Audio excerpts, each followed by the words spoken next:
everyone, I am Lindsay Imami and here with Amanda and Lawrence Lofzewski. They are public servants that live in West Springfield. Amanda is in the Army and Lawrence is a police officer. So why don't you guys just tell everybody a little bit about yourself? So, as she said, I am in the Army. I'm also a public health emergency planner for Arlington County, actually. So I do a lot of work with COVID and recently monkeypox and such. And in the Army, I do operations planning. Lawrence is a police officer, also for Arlington County. So we both work for Arlington County, but live in West Springfield. So not a bad commute. And we have a 15-month-old daughter, Linnea. She's awesome. And then we, of course, have a dog, a pit bull. So he's also awesome. And we actually host an au pair. So that is our childcare of choice, which is an amazing opportunity and not as expensive as people think. No, yeah. I have a few families that have au pairs, like friends that have au pairs. Yeah. Where's yours from? Argentina. Oh, awesome. Yeah. Okay, great. Yeah. Must be super helpful with your schedules. Yes. Well, that's why we did that. Yeah, because we need someone to do evening and night care pretty frequently, and daycares just don't do that. No. At least not for like a regular price. Yeah. Yeah. That makes sense. Yeah. So what inspired you to join the military? Go back a couple years here. Let's see. At first, I was looking for a way to pay for my master's degree. So that's kind of how I started looking into it. And then I quickly realized that I could make a career out of it, and that I wanted to do emergency management. And the Army has a whole area that deals with emergency management and response, homeland response, and that is the National Guard. Okay. So I actually joined with the intent of being in the National Guard to do domestic emergency response. Oh, wow.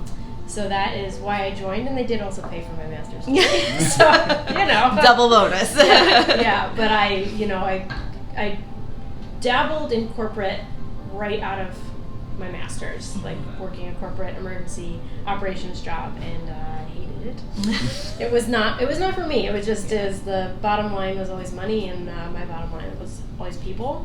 So I struggled, and so then I switched over to National Guard full time, and it was the right decision. That's what brought us to West Springfield. So that's amazing. Yeah, what was your master's in?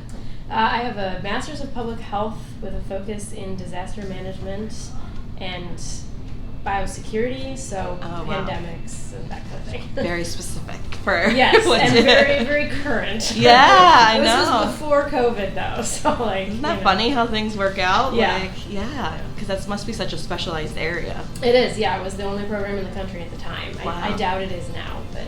Yeah. Where'd you get the master's through? St. Louis University. Okay. So this is when we were still in St. Louis. Okay. That makes sense. How about you? What inspired you to become a police officer, Lawrence? Well, in college, I was a volunteer firefighter for 5 years. Oh, wow. So I wanted to do something in public service. And we were living in St. Louis right around the time of Ferguson. Okay. So a lot of the issues that I'd seen there is just something that I wanted to help fix. Yeah. Kind of the police reform is something that is important to me, and the best way to do it is from within. Yeah, that's amazing. Yeah. Wow. And then you just switched, right? You were in DC and now you're in Arlington? Yes. Yeah. So that is better family life. Looking to slow down a little bit, being in St. Louis, which is one of the most violent cities in the country, and then DC, the area of DC where I was one of the most violent areas in the country. Just want to slow down a little bit. And not to mention you were at the insurrection and all that. There's a lot of other stuff. Fun stuff. So just Arlington's much. Well, especially when you have children, and it's that just everything. Finding a work-life balance that still fulfills you, but that keeps you home and safe. And absolutely. That's understandable. Wow, that's amazing. So what surprised you, I guess whoever wants to go first, about your roles when you joined, National Guard? That wasn't always what you were going to do. So what surprised you the most when you joined? Surprised me? I think probably how much discrimination I faced as a woman. Like it, like you hear about it, like I kind of knew that was a thing, but then to live it daily. Yeah. And I think the toll it was taking on me mentally and probably physically, like I was pregnant, during part of it. So I think that I had never experienced true discrimination against me for things I can't change in my life. And so going into it every day was like, whoa. Yeah, that's awesome. So that's, it's not surprising, but also a little bit. It is, because when you hear about it, it's one thing, but when you live it, it's something else. Yeah, and it's like, oh, this is really real. Yeah. How about you? And for me, honestly, it's the volatility of public opinion.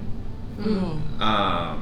So I started, like I said, right after Ferguson in St. Louis, and the public opinion of policing was at a low, not at a record low because we still haven't gotten there yet. Yeah. And I grew up in a middle-class suburb of New York City. Okay. Where the police were, there was nothing wrong with the police. Like, police officers were often celebrated. Yeah. But working in an urban environment where there is a large gap between the police and then the community that they police, it was a little bit of a shock to me. And then when we moved here in DC, in certain areas of DC, the police are welcomed, but in other areas, they're not. Yeah.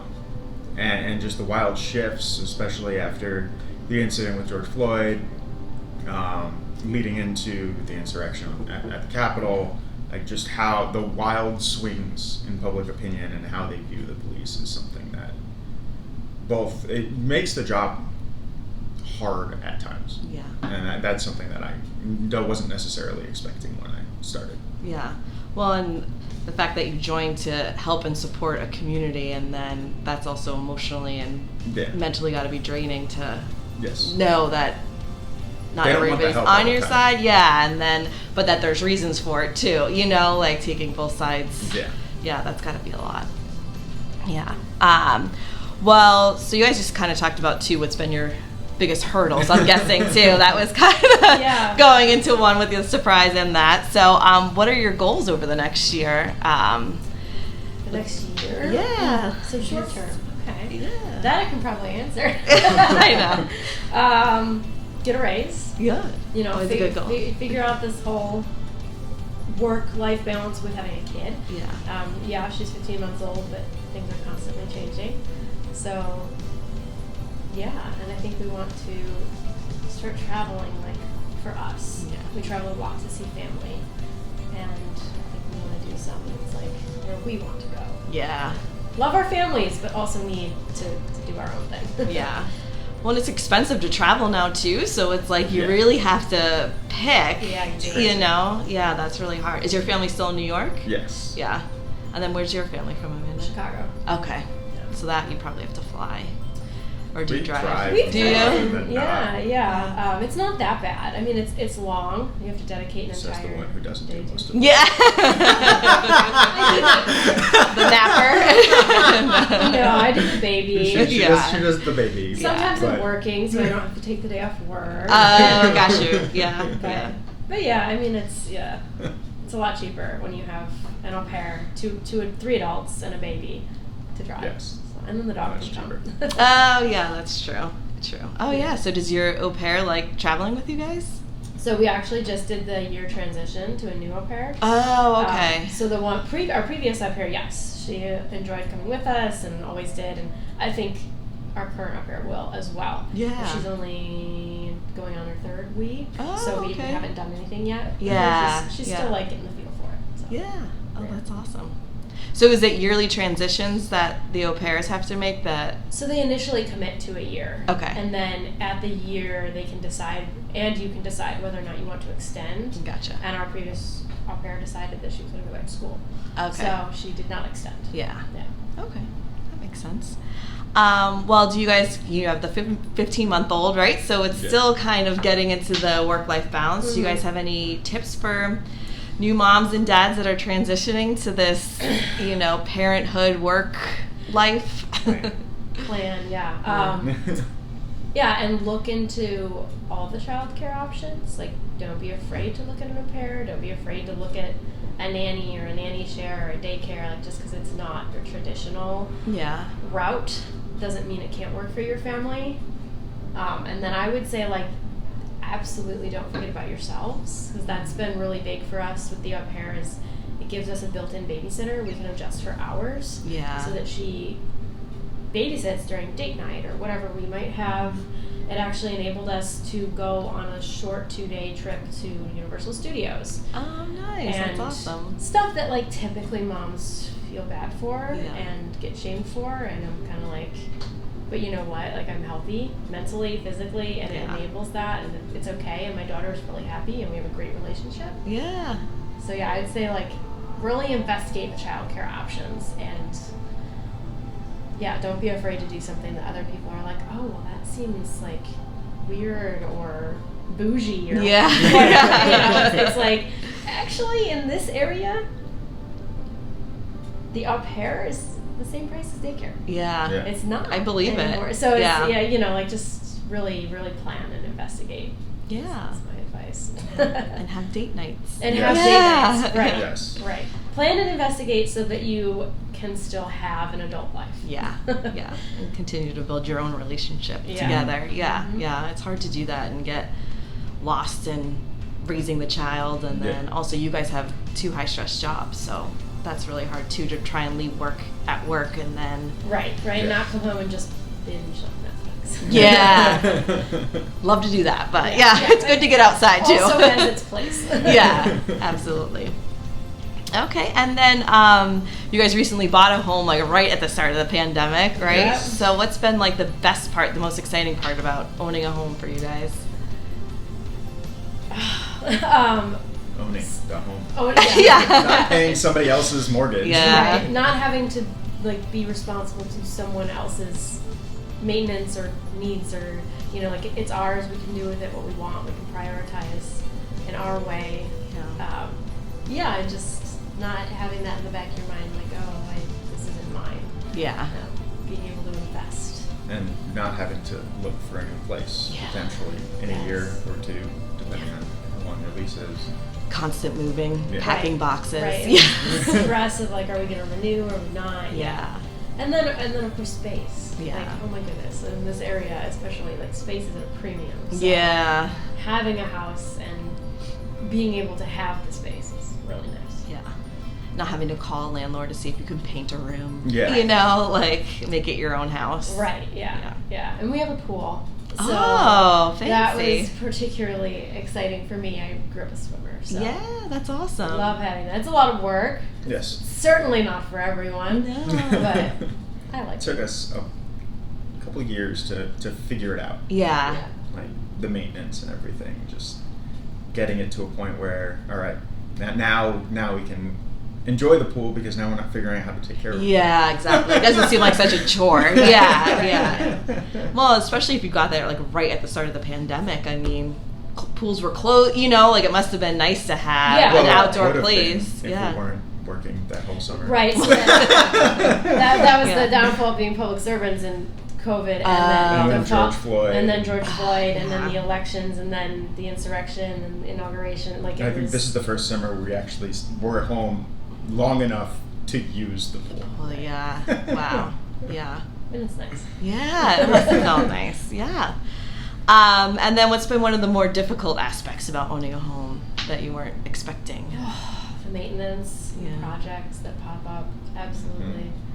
You know, the money that you have to come up with to fix something that, like, previously your landlord would have fixed. Yeah. While that's a pain, it's also like, oh, I didn't have to shell out $5,000 for this. Yes. So yeah, that's probably really the only downfall. Yeah. We got a new roof. That was a big one. It's always hard when you have to spend that much money on something that's, like, not a new kitchen or a new bathroom, right? Like, an HVAC is like $7,000, and you're like, oh, you know, I can't enjoy that. I need this, but it doesn't look pretty. No.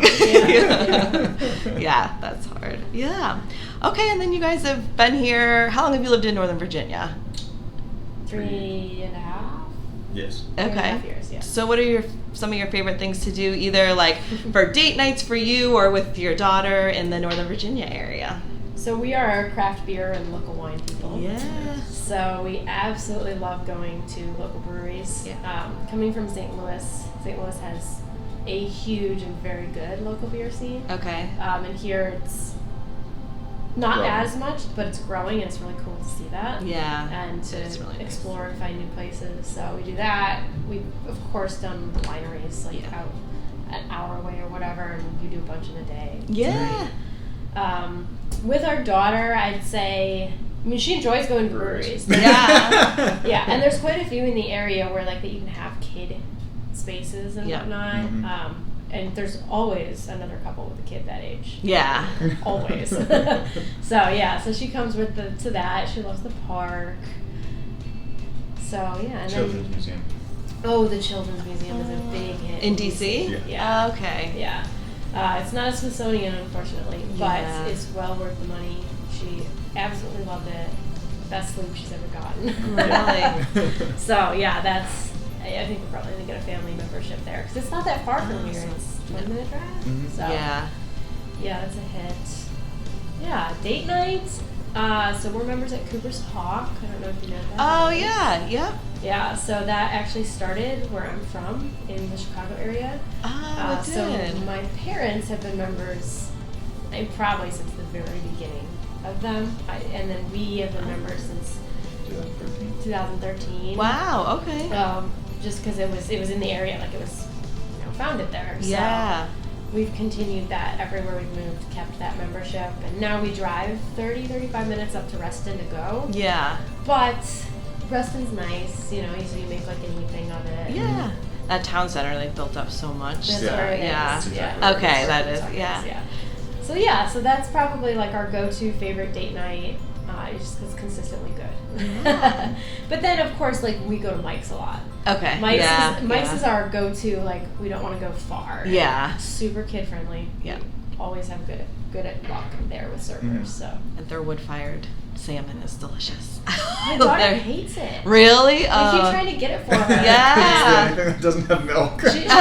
She can't have dairy, and it's the only thing other kids okay. can eat that can be made dairy free. Free. Yeah. And we try like all the different sauces. We're like, give her honey mustard or this. No. No, that's funny. Maybe it's like too smoky for her or something. Might be. Yeah. Who knows? Oh. Well, thank you so much for coming in and sharing your story. And I'm glad I met you too because we're neighbors in West Yes. Springfield. Yeah. So yeah, you guys taught me about Cooper's Hawk. I didn't know about Yeah. that. So yeah, that's awesome. Well, thank you so much. I really appreciate it. Thank Thank you. you. Yeah.